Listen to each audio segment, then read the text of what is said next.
This episode of Rick and Rick is brought to you by Taskin, the first name in ultra-stylish, premium quality travel gear, like the Taskin Air Duo dual-sided compression packing cubes. One side's 100% air breathable to keep clean clothes fresh and wrinkle-free. The other side's odor and water resistant to keep dirty laundry sealed up tight. Now you can pack up to 40% more in the same space. Save 30% on your next purchase when you use the promo code R&R Take 30. That's R&R Take 30 at TaskinSF.com. Your day just got a whole lot brighter, Sparky, because you're just in time for the marketing podcast where everybody's got Big Rick energy and everybody rules the world. Hello, one and all, to Rick and Rick Rule the World, the podcast coming to you from the intersection of marketing, media, tech, and pop culture. I'm Rick Matheson, and I am joined, as always, by my good pal, Rick Wooten. How you doing, Rick? I'm doing well, man. I'm doing well. How are you doing? Good. So this is our first episode of the new year between projects and travel. I guess we have just been crazy. So hopefully we're back in the saddle a bit more in the new year. That's right. I can't remember if we've talked since you did your big trip to Europe. Yeah, that's true. I don't know that we have. Yeah, I had a blast, man. I spent, the better part of 2 weeks in the UK and France. I hadn't been in a very, very long time. So it was nice to get back over there. I had a nephew that was graduating from a college there in York and went over to see him graduate and used it as an excuse to spend a few extra days in, London and Paris and just kind of like hobnobbed around. It was amazing. It was a great experience. That's awesome. One of the things that's always kind of cool in Europe, especially like the UK and Germany, is they go all out for Christmas. Yes, they do. They call it Christmas market, I think. Yep. But it's basically just like a farmer's market with all the fun trimmings that you would expect, around Christmas, hot chocolate, stuff like that. So yeah, in York there where we stayed, there was a Christmas market going on. We went down there and experienced that one night. I do have to say, we picked a crazy time to go because they don't get a ton of snow, but oh boy, was it snowing when we were there. I got a ton of video of just the snow just pouring down. So it was kind of neat because it was not only Christmas themed, but it was also, we had the weather to go along with it. That's awesome. Yeah. One time I was in Germany and Luxembourg in December, and you're right, the Christmas villages are just amazing. They build these villages like from scratch, and there'll be pubs and stuff. Did you have some, what's it called, Glühwein? Oh, no, I didn't, but there was some discussion about that. I wasn't familiar with the significance of it before I went. Oh, it's so good. Yeah. The name basically means glow wine for how it makes you feel warm and fosters socializing. I think it dates back to at least the 15th century when it became a holiday tradition. Exactly. But yeah, I love the Christmas lights there. And I mean, it's a very different experience. Well, it feels like it's something that has tradition. Like you said, it's wooden shacks, it's, street vendors, it's, it has a different, more homey feel, more old world feel, probably is a better way to say it. Cool. Well, we definitely aren't old school, or if we are, we're old school plus new school equals cool school, of course, because we've got all kinds of great stuff for you in this episode, folks, including the Internet Advertising Bureau's 2026 ad spend outlook, NVIDIA's first ever, hard to believe, first ever chief marketing officer, and a sneak peek at some of the commercials you'll see at this week's Super Bowl, including those featuring Pringles Once You Pop, the Pop Don't Stop, Svedka Vodka's embodied AI Fembot, plus a whole lot more. And as usual, we'll kick things off with Rick and Rick's Radar Love, our look at some pop culture goodness that's hitting our radars this week. Did you see that Sinners was nominated for 16 Oscars? It's not surprising. It certainly deserves them, but who knows if it'll win. Yeah, that was extraordinary. I think even F1 was nominated, so who knows what the competition's like. No, and that's fair. This was a big deal because this broke the previous record held by All About Eve, Titanic, and La La Land. Each had 14. So it was a big deal that this had 16. But most interestingly, this is a horror movie, which is not something that typically does really well at the Oscars. And I found that to be really fascinating. I wish I could remember the gentleman's name. It was a reel on Facebook, and he was talking about it, and he made the point that when you're half hour into the show, would you keep watching it even though there's been no horror? And the answer is yes. And so the point he was making is like, this is just a great movie, regardless of whether it has the vampires or anything like that. It is just a really well-made movie. And I think that's actually a really good and interesting point. And of course, they had Michael B. Jordan and a bunch of other amazing, actors and actresses in it. So it probably shouldn't be that surprising. Agreed. It's a just extraordinary movie. Listeners should be sure to check out our May 2025 review of Ryan Coogler's genre-bending horror movie, Sinners. So, Rick, you have probably been watching this show. I just started watching it. I've been hearing everybody talk about it. Finally, I started sampling it, and I'm about halfway through season 1 of Fallout on Amazon Prime. Have you been watching this? I haven't watched it yet. I have played almost all, if not all, the Fallout games. So I'm pretty familiar with them. I'm familiar with the story. The memes have been strong since the first season. And one of my kids was really into it. So I did get quite a few of the spoilers of the show along the way.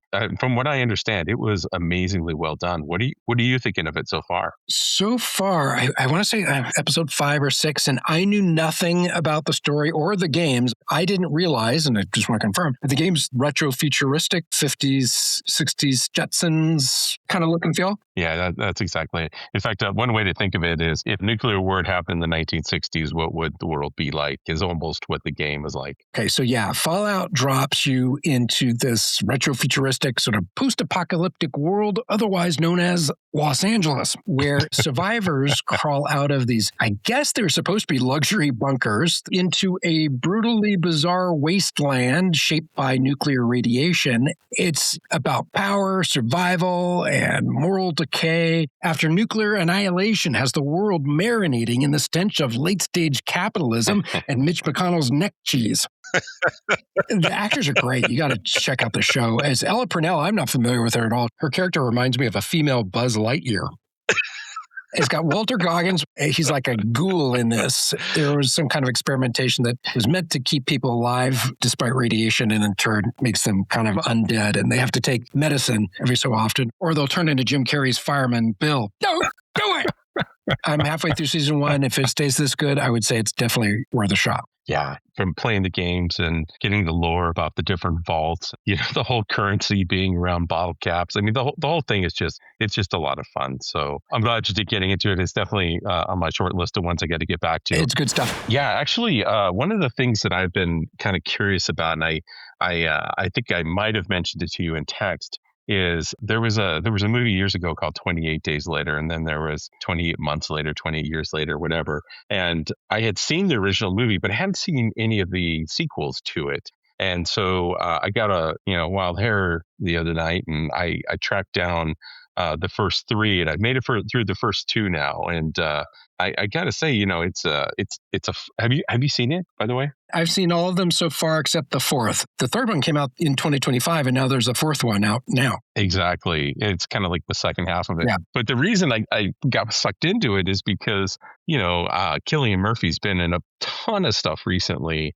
And I hadn't realized that was an early part of his career, was starring in that movie. So oh, really? Yeah. It got me kind of thinking about it. And then I remembered the new one coming out, Bone Temple, or what was it called? It was Bone Temple. Yeah. Yeah. And so I wanted to see Bone Temple, but I wanted to make a pass through the previous ones just as a refresher to make sure I remembered them well. And I'm glad I did. It's been absolutely a fun ride. Yeah. So 28 Days Later was the first one in 2002. And then it was 28 Weeks Later. And then now we're at 28 years later. And then there was the sequel, 28 Years Later, The Bone Temple. Ralph Fiennes is in both of the later 2. And he plays a very interesting character. And my understanding, I haven't seen the 4th one yet, there is apparently one scene in particular that is like worth the price of admission. So I will probably go see that this weekend.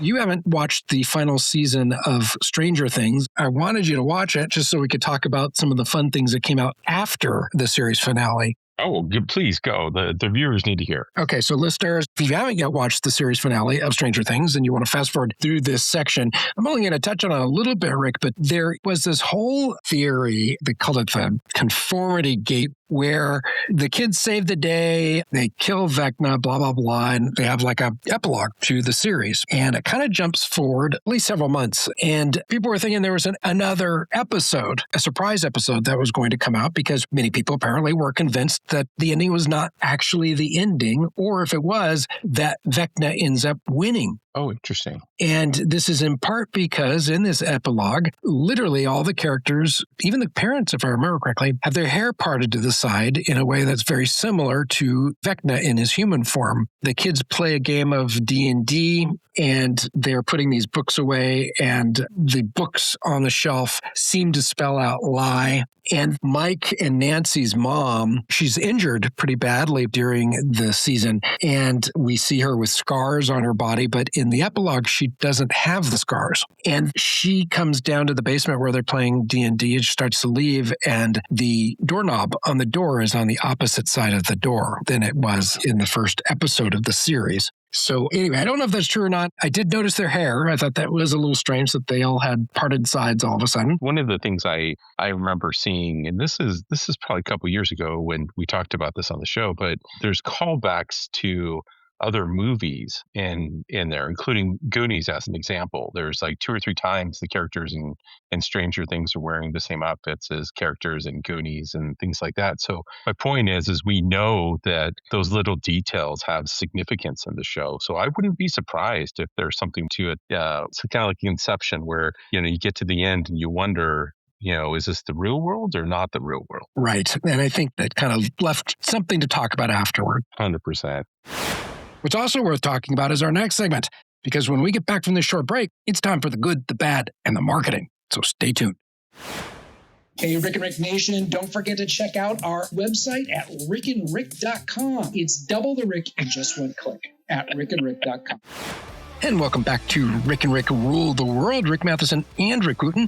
And it's time for the good, the bad, and the marketing. And believe it or not, folks, it is already that time of year. We are heading head first toward Super Bowl 60, which obviously is always a big episode here at Rick and Rick. We always do a trivia game to test your memory of Super Bowl spots. And sure, we will have that again this year, but Rick, a number of brands are starting to release some of their Super Bowl advertisements now. One being Svedka Vodka. Don't know if I'm saying that right. It's making its Super Bowl debut with a spot that it bills as a collaboration between man and machine, as in physical or embodied AI via Svedka's Fembot mascot.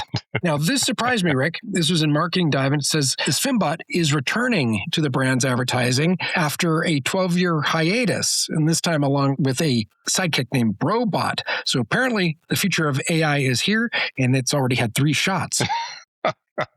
That's awesome. Do you remember any of the past ads from them? I watched a couple, and I have zero recollection too. Yeah, zero brand recognition. Sorry, Sveta. I don't even know how to say Svedka. It's like vodka, right? Svedka. So a Super Bowl spot is probably a good idea so that people know that they've existed for 12 years. Viewers, if they're not a lesser known brand, please let us know, and we'll be embarrassed.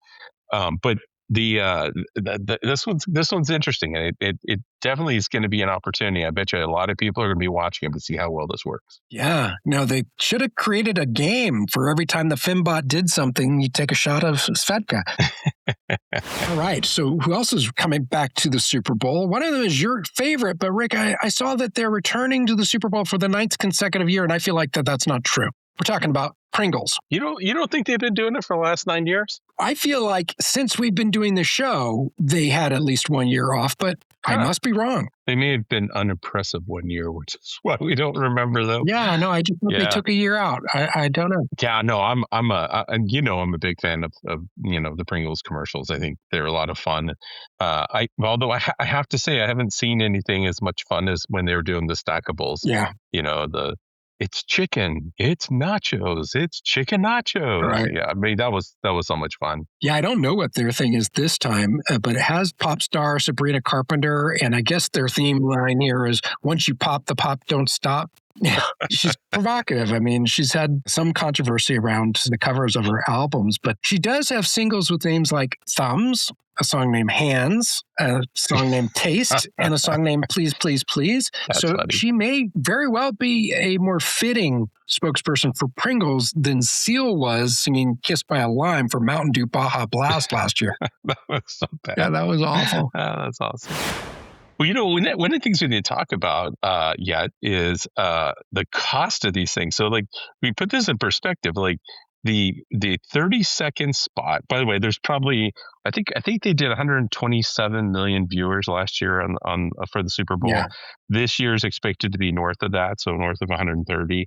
Who knows how big? But it's $7 million for 30 seconds. Yeah, no, actually, I think it's 8 million. I think last year was 7 to 7.5 million. Oh man! But I mean, so if you think about this, they're spending $7 million on this spot, and that's assuming they only have one. Yeah. And then they hired Sabrina Carpenter, who couldn't be cheap. She's probably another million or two. Right. And then the thing I hadn't really considered, but I'm sure you have, is the one, they do multiple cuts of all these, and then they promote the crap out of it. So it's just like a movie where you may spend $50 million to make the movie, but you're going to spend another $50 million promoting the movie. Oh, yeah. And that's the case with the commercial. They're promoting a commercial. It's crazy, and I hadn't put it together before. Yeah, no, it's become kind of an ecosystem. It's like the big game is really just part of the whole media plan. And it makes sense because, remember, attention is such that you better be out with something because nobody's going to notice your ad on Super Bowl unless you are doing it because our attention is divided. Exactly. And to that point, I read an article that was saying that, first of all, humors and visuals win. We know that, right? Like, it's the fun ones that we resonate to every year. But then the ads must land within the first 5 seconds. Yep. Without sound. And I thought that was kind of interesting because that's true, right? There's a lot of times people have the TV muted or it's loud in the room or what have you. And so you can't hear the dialogue. So if it doesn't grab you, you don't hit that remote to go back and watch it from the beginning. So these ads, they're like, any other kind of marketing, I guess. But, they're that first 5 seconds is the most important. Well, I'll tell you one commercial's first 5 seconds that I'm skeptical that it'll get anyone's attention. I had to force myself to watch it twice just because we were going to talk about it. And that's Instacart. They're doing the Super Bowl spot that they've already released with Ben Stiller and Benson Boone. They're in a spot directed by Spike Jonze, and I guess it's titled Bananas. The duo are kind of like singers on what looks to be a 70s style variety show, and they're singing about bananas, that you can order bananas via Instacart. But Benson does sort of this flip thing in midair, and Ben Stiller's character looks like, well, I'm not going to be showing up, and goes to one-up Benson. And it's a spot I don't ever need to see again, right? Yeah, I'm with you. I watched as well, and I have to say it was a little disturbing, and maybe that's what they were trying to get to, right? They're trying to, do a little bit of shock. But the problem is the one that's out right now is the extended cut. So it's like the 3-minute one. And it's hard to see what that, from watching that, it's hard to imagine what that's going to look like in a 30-second spot.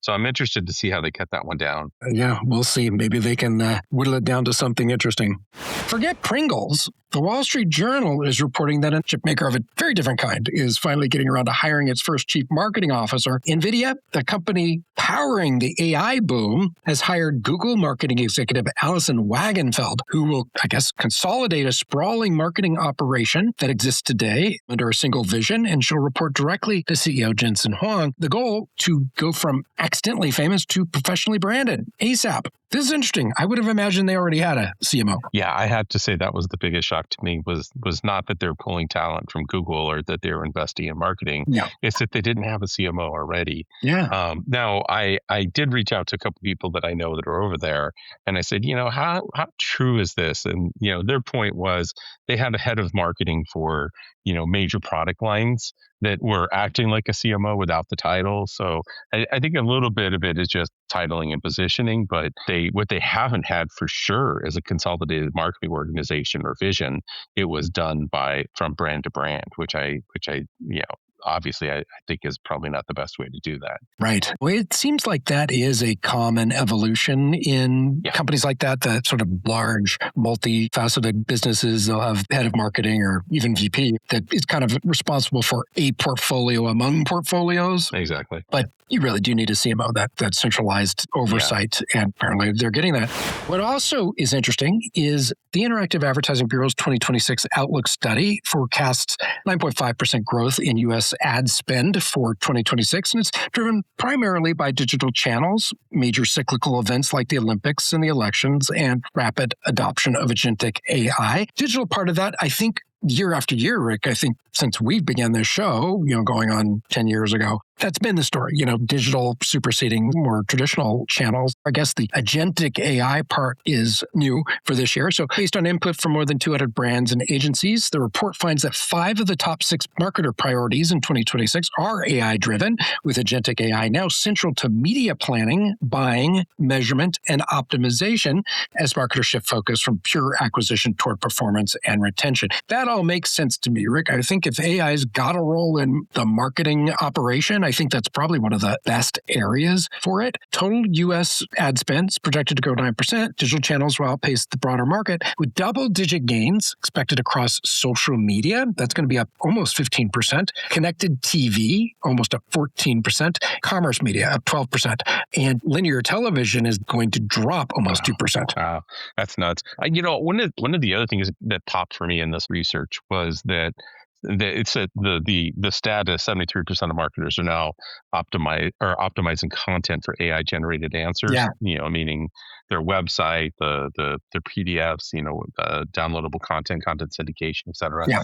But the part that I thought was really interesting is at the expense of SEO.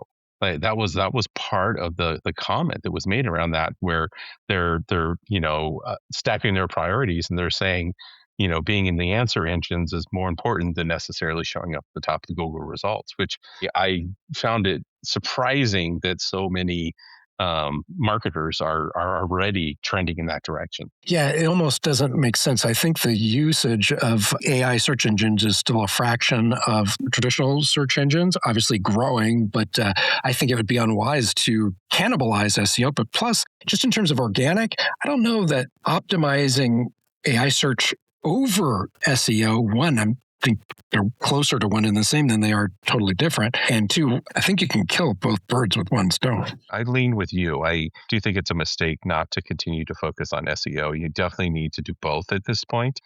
At some point, there will probably be a switch, but let's not forget that, Google themselves has with Gemini has pretty strong AI, and, right. Optimizing for SEO is also optimizing for their AI. So, there's no downside to it in that respect.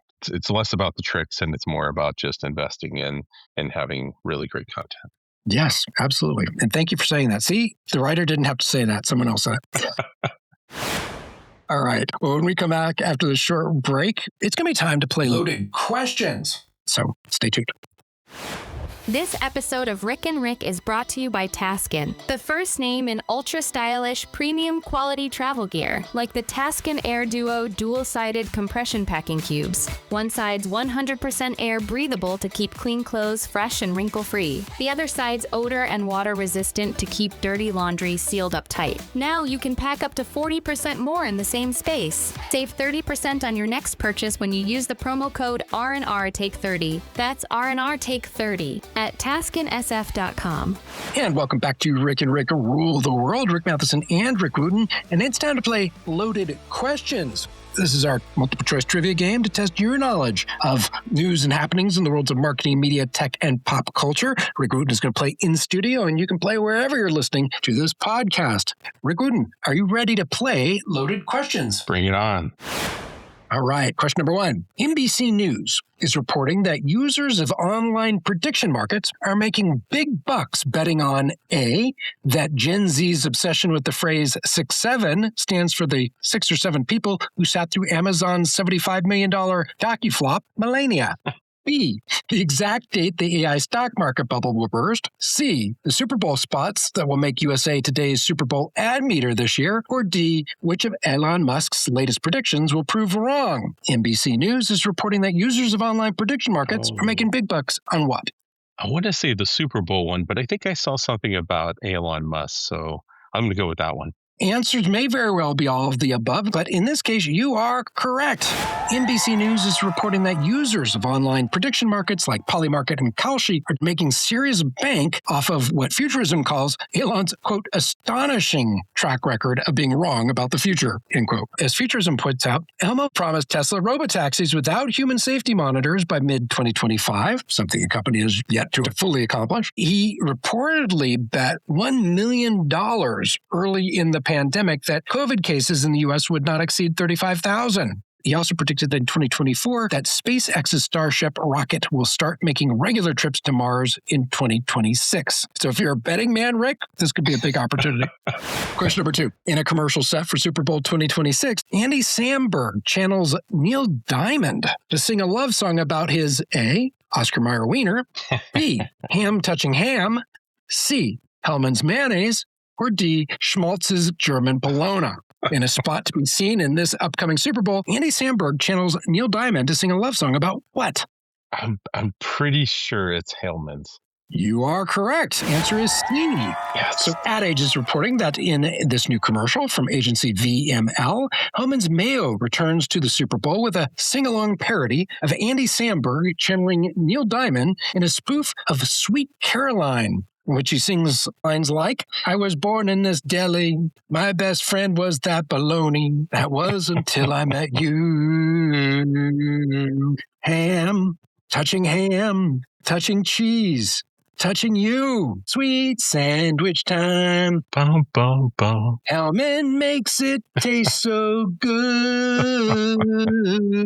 Everyone will be singing that. You know, I saw the commercial. I just couldn't remember for sure it was him doing it. I had to look because I couldn't tell that was Andy Samberg. It's pretty funny. Question number 3. Last year, Pantone's color of the year may have been Viva Magenta. I don't know. Was that last year or the year before? I can't remember. I think it was the year before. Okay. But for 2026, Pantone's color of the year is Pantone 114201, otherwise known as A, Existential Beige, B, Algorithmic Apathy, C, Cloud Dancer, D, Subtle Regret, or E, Shit on a Shingle. Pantone's 2026 color of the year is what? I think you gave me that one because the only one that sounds like it could be is Cloud Dancer. You are correct. You are 3 for 3. Excellent. Nice. Pantone 114201, aka Cloud Dancer, is the color of the year, which Pantone describes as, quote, a whisper of tranquility and peace in a noisy world, or what others might esoterically describe as white.